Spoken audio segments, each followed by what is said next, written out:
You are listening to the Love and Money podcast with Shakira, and today I'm going to talk to you about generational wealth. We hear the term generational wealth and legacy, um, not often, but rarely we hear about that. And so, what generational wealth is, what some families are doing is they accumulate wealth and then they pass that wealth down to their children, which is then passed down to their children, which is then passed down to their children. So that's with what generational wealth is. And in order to have generational wealth, the first step is that you need to have a family. That would be the first step. So I'm just going to talk to you about generational wealth and what the statistics are. According to statistics, 70% of families lose their wealth in the second generation, and 90% lose generational wealth in the third generation. So that's 70% in the second generation and 90% in the third generation. That is how easy it is to lose generational wealth.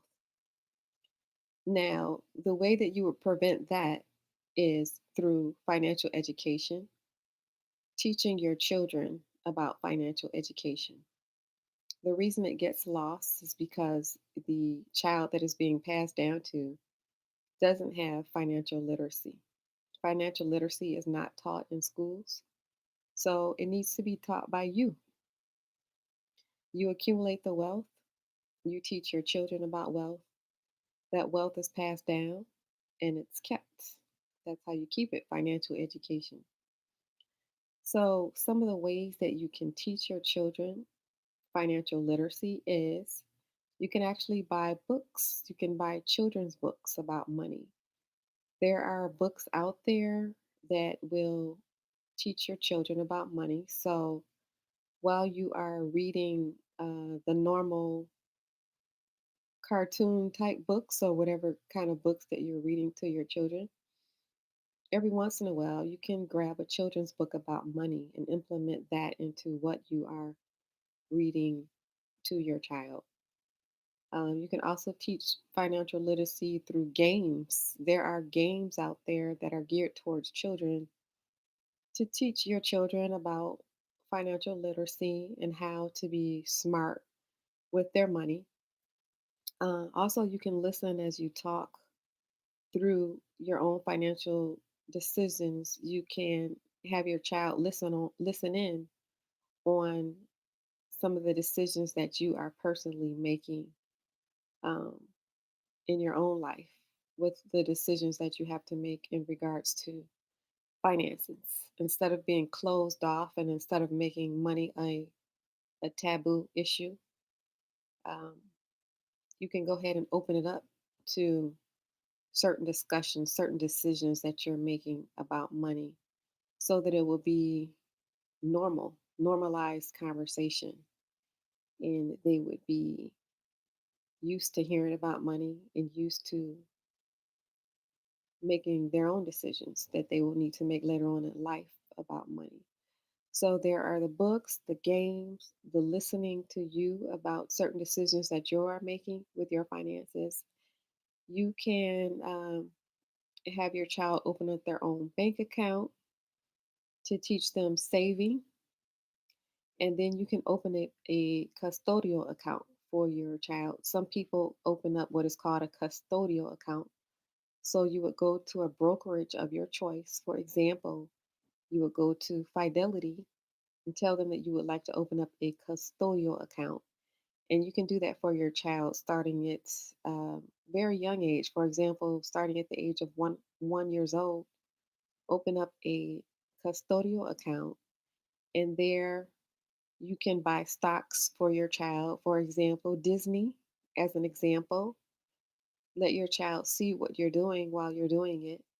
Um, let your child see what part they own, like show them that they're actually a owner of the Disney, that they have a share of stock in Disney, for example. And then you can continue to let that custodial account grow until they are 18.